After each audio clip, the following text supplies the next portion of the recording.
નમસ્કાર દોસ્તો, આજના વિડીયોમાં હું તમને જણાવીશ કે દ્વારકાધીશના મંદિર અને સાથે જ આસપાસના 10 સ્થળો તમે માત્ર 200 રૂપિયામાં કેવી રીતે ફરી શકો અને તે પણ માત્ર એક જ દિવસની અંદર। જી હા, 200 રૂપિયા અને એક જ દિવસમાં દ્વારકા મંદિર ઉપરાંત આસપાસના 10 સ્થળો કેવી રીતે ફરી શકાય તેની માહિતી આ વિડીયોમાં હું તમને આપીશ। દોસ્તો, દ્વારકા મંદિર અને આસપાસના 10 સ્થળો ફરવાની આપણી શરૂઆત થશે વહેલી સવારે 7 વાગ્યાથી। આપણી યાત્રાની શરૂઆતમાં આપણે સૌ પ્રથમ દર્શન કરીશું દ્વારકાધીશ મંદિરના। ઘણી વખત આ મંદિરમાં ભીડ હોવાથી અડધી કલાકથી લઈ અને 1 કલાકનો સમય દર્શનમાં થાય છે, તો માની લો કે જો કોઈ વ્યક્તિ સવારે 7 વાગ્યે આ મંદિરમાં જાય છે તો અંદાજે 8 વાગ્યા સુધીમાં તેનો વારો આવી જાય છે અને તેને ભગવાનના દર્શન થઈ જાય છે। દોસ્તો, દ્વારકાધીશના દર્શન કર્યા બાદ મંદિરની બહાર જ તમને એવી નાની નાની અનેક મિની બસ મળી જશે કે જે માત્ર 120 રૂપિયામાં દ્વારકાની આસપાસના 4 સ્થળોના દર્શન કરાવવા માટે તમને લઈ જશે। આ મિની બસ સવારે 8 વાગે ઉપડશે અને બપોરે 1 કલાકે ફરીથી દ્વારકા મંદિરની પાસે તમને ઉતારશે। સવારે 8 વાગ્યાથી લઈ અને બપોરે 1 કલાક સુધીમાં આ બસ આપણને કઈ કઈ જગ્યાએ લઈ જાય છે તે આપણે હવે આગળ જોઈશું અને આપણી આ યાત્રા શરૂ કરીશું। 120 રૂપિયામાં 4 સ્થળો ફેરવનારી આ મિની બસનું પહેલું સ્ટોપેજ હોય છે રૂક્ષ્મણી મંદિર, જે દ્વારકાથી માત્ર 3 કિલોમીટરના અંતરે આવેલું છે। દોસ્તો, આ જગ્યા વિશે એવું કહેવાય છે કે દુર્વાસા મુનિના એક શ્રાપના કારણે ભગવાન શ્રી કૃષ્ણ અને તેમની પત્ની રૂક્ષ્મણી બે અલગ થઈ ગયા હતા, કદાચ 12 વર્ષ માટે।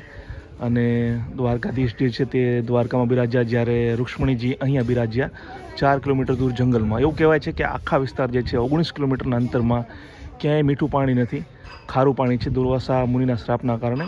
એના માટે દૂર દૂરથી અહીંયા પાણી લાવવું પડે છે ભક્તો માટે, અને એ પાણીનું દાન તમે કરી શકો છો 100 રૂપિયા, 500 રૂપિયા, 1000 રૂપિયા વગેરે વગેરે, અને પિતૃ તર્પણ માટે આ દાન કરાય છે, એવી એક માન્યતા છે। તો આ છે રૂક્ષ્મણી દેવીનું મંદિર। આખું મંદિર તમને હું દેખાડી દઉં તો જગ્યા ખૂબ નાની છે, પરંતુ આખું સ્ટ્રક્ચર તમે જોશો તો ખબર પડી જશે કે ખૂબ જૂનું મંદિર છે। દોસ્તો, એવું કહેવાય છે કે આ મંદિર અંદાજે 5000 વર્ષ જૂનું છે, પરંતુ મંદિરની કોતરણીને જોતા એવું મનાય છે કે આ મંદિર અંદાજે 2500 વર્ષ જૂનું હોવું જોઈએ। રૂક્ષ્મણી મંદિરના દર્શન કર્યા બાદ હવે આપણે જવાનું છે અહીંયાથી 20 કિલોમીટરના અંતરે આવેલા નાગેશ્વર જ્યોતિર્લિંગના દર્શને।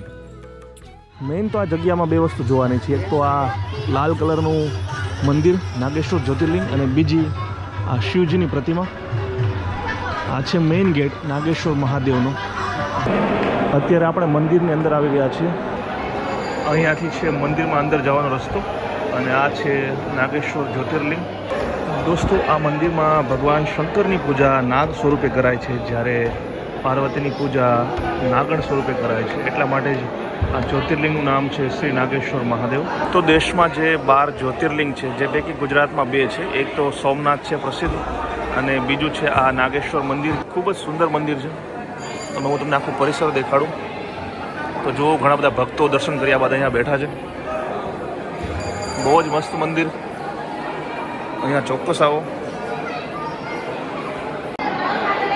આ જુઓ, મંદિરની અંદર જ ગુલશન કુમારની એક તસવીર રાખવામાં આવી છે, કારણ કે ગુલશન કુમારના કારણે જ આ મંદિરનો જીર્ણોદ્ધાર થયો। આ મંદિરને નવું સ્વરૂપ મળ્યું, અને બહાર જે 85 મીટર ઊંચી શિવજીની પ્રતિમા છે તે પણ ગુલશન કુમારના કારણે જ। તે સમયે એટલે કે 20-25 વર્ષ પહેલાં અંદાજે 5 કરોડના ખર્ચે આ ગુલશન કુમારે જ આ મંદિર જે છે નવું બનાવ્યું, અને પછી આ મંદિરની ખ્યાતિ વધુ પ્રસરી। દોસ્તો, મંદિરની અંદર જ માતાજીની પ્રતિમા છે, અને ત્રિશૂળ જો કેટલું મોટું છે, ખૂબ જ મસ્ત ત્રિશૂળ, અને ડમરું છે, વચ્ચે સાપ છે। તો આ મંદિરની અંદર જ છે આ ત્રિશૂળ, જુઓ સામે છે મંદિર। તો બહારથી આ મંદિર કંઈક આવું લાગે છે, આખું લાલ કલરનું છે, અને આ આખું પરિસર મંદિરનું। સામે છે શિવજીની વિશાળ પ્રતિમા। તો હવે આપણે ત્યાં જઈ રહ્યા છીએ। તો અત્યારે આપણે આવી ગયા છીએ નાગેશ્વર મંદિરમાં। શિવજીની જે મોટી પ્રતિમા છે, અંદાજે 85 મીટર ઊંચી પ્રતિમા છે।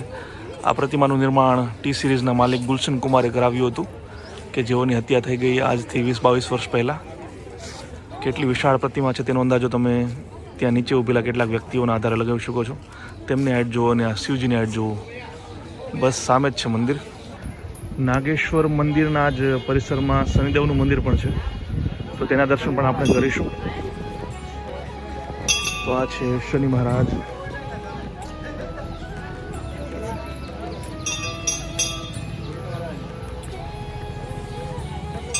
આ શનિ મહારાજનું મંદિર છે.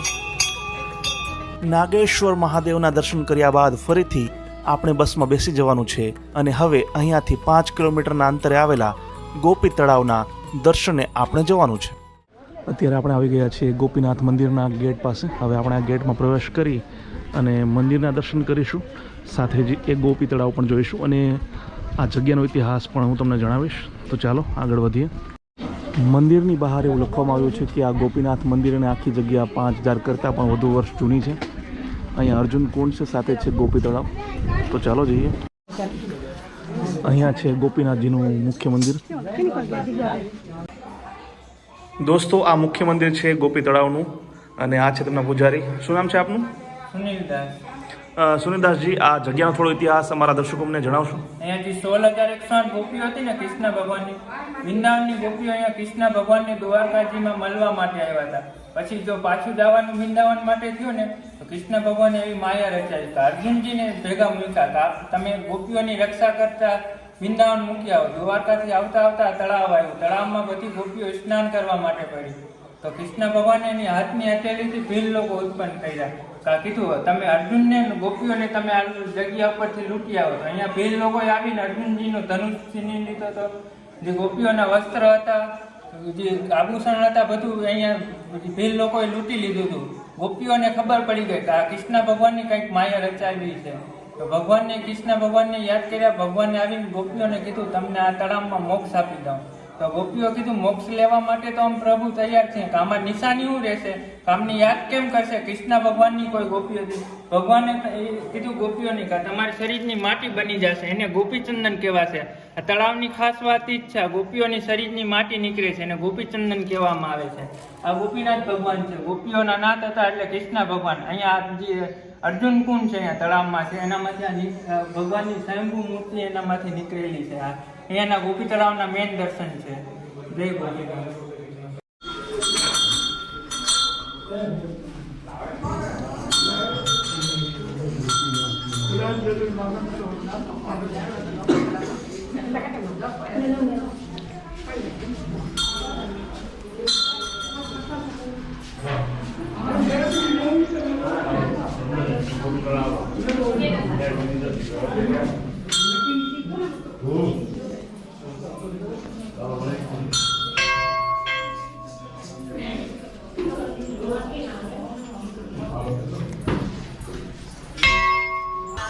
દોસ્તો, મારી પાછળ છે ગોપી તળાવ.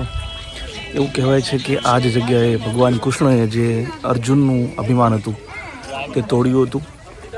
હવે થયું એવું કે જ્યારે મહાભારતનું યુદ્ધ પૂરું થયું અને પાંડવો જીતી ગયા યુદ્ધ, ત્યારે અર્જુનને એવું થયું કે ભાઈ હું સૌથી શક્તિશાળી છું, મારા જેવો ધનુર્ધર આખા વિશ્વમાં કોઈ નથી. એટલે ભગવાન કૃષ્ણએ તેમને એવું લાગ્યું કે ભાઈ આપણે અર્જુનનું અભિમાન ઉતારવું જોઈએ. જેથી તમને એક મિશન સોંપ્યું કે તમે બેટ દ્વારકાથી ગોપીઓને લઈ અને મથુરા મુકતા આવો.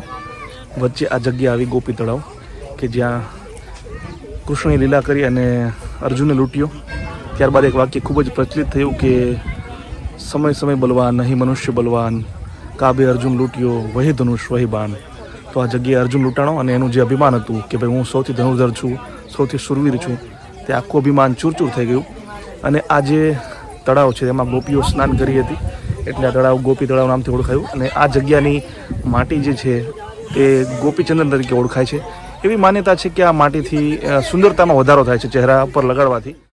ગોપી તળાવના દર્શન કર્યા બાદ હવે બસમાં બેસીને અહીંયાથી 20 કિલોમીટર દૂર આવેલા ઓખા આપણે જવાનું છે, જ્યાંથી બોટમાં બેસીને આપણે બેટ દ્વારકા જઈશું. દોસ્તો, ઓખાથી બેટ દ્વારકા આ બોટમાં જવાના એક વ્યક્તિના 20 રૂપિયા ભાડું છે. આ 20 રૂપિયા જે 120 રૂપિયા આપણે ચૂકવ્યા છે બસવાળાને, તેમાં આવતા નથી. એટલે તમારે આવવા અને જવાના 20 + 20 એટલે કે ₹40 એક્સ્ટ્રા ચૂકવવા પડશે. રૂક્ષ્મણી મંદિર, નાગેશ્વર મહાદેવ અને ગોપી તળાવ બાદ જ્યારે તમે ઓખા પહોંચશો ત્યારે વાગી ગયા હશે અંદાજે સવારના 10 થી 10:30.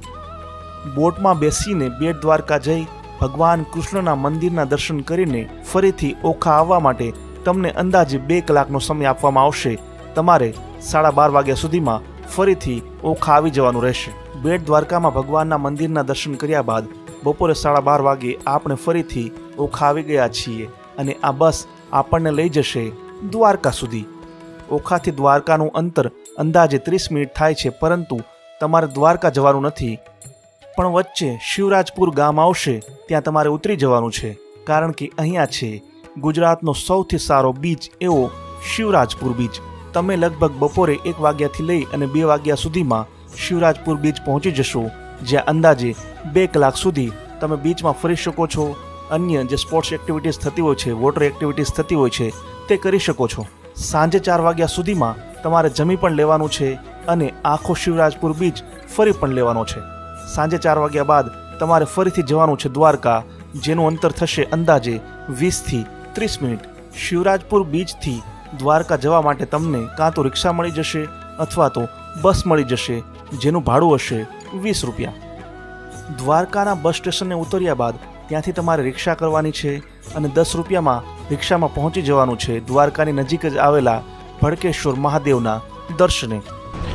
તો અહીંયા ચપ્પલ ઉતારીને આપણે જવાનું છે ઉપર. ચાલો, તો નજીકથી કંઈક આવું લાગે છે આ મંદિર.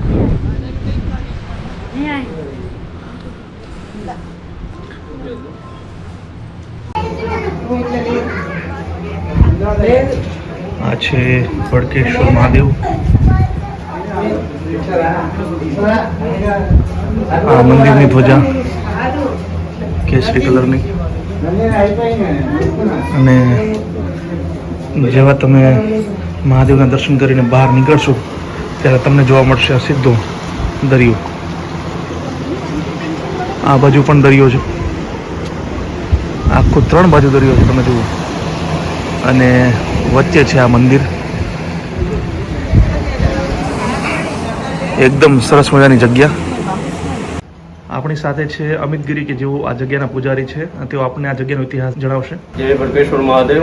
ભડકેશ્વર મહાદેવ 5000 વર્ષ જૂનું મંદિર છે, જે ભેખડોની વચમાં રહેલું હતું.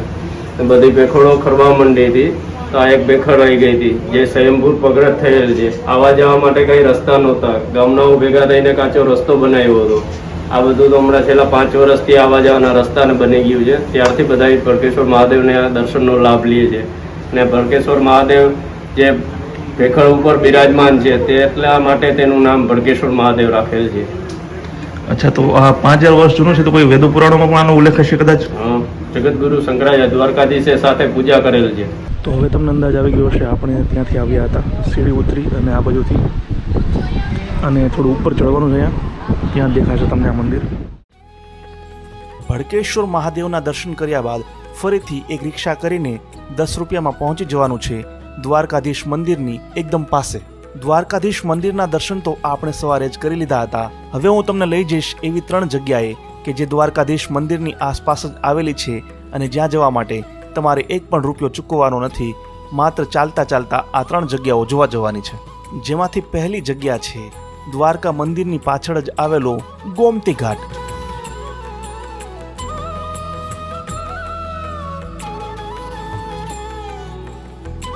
ગોમતી ઘાટ જોયા બાદ સામે જ આવેલા સુદામા સેતુની મુલાકાત પણ તમે લઈ શકો છો.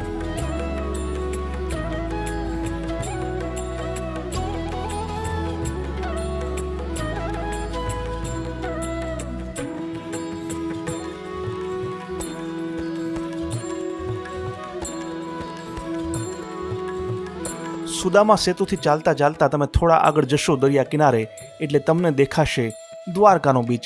તમે તેની મુલાકાત પણ લઈ શકો છો. હવે આપણે જો આખા દિવસનો હિસાબ કરીએ તો આપણે સવારે 7 વાગે આપણી યાત્રા શરૂ કરી હતી.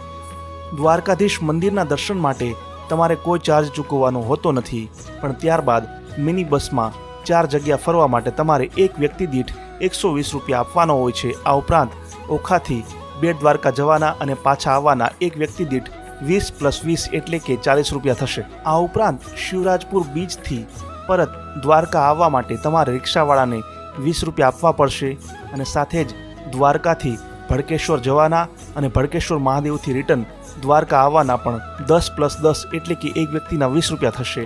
આમ કુલ મળીને તમે માત્ર 200 રૂપિયામાં જ દ્વારકા મંદિર અને આસપાસના 10 સ્થળો એક જ દિવસમાં આરામથી ફરી શકો છો. દોસ્તો, આ વિડીયો જો તમને પસંદ આવ્યો હોય તો વિડીયોને લાઇક કરો, શેર કરો. તમારા કોઈ સવાલ હોય અથવા તો તમે કશું જાણવા માંગતા હોય તો કોમેન્ટમાં જરૂર લખજો અને સાથે જ કોમેન્ટમાં જય દ્વારકાધીશ લખવાનું ભૂલશો નહીં. જય જય ગરવી ગુજરાત, જય હિન્દ.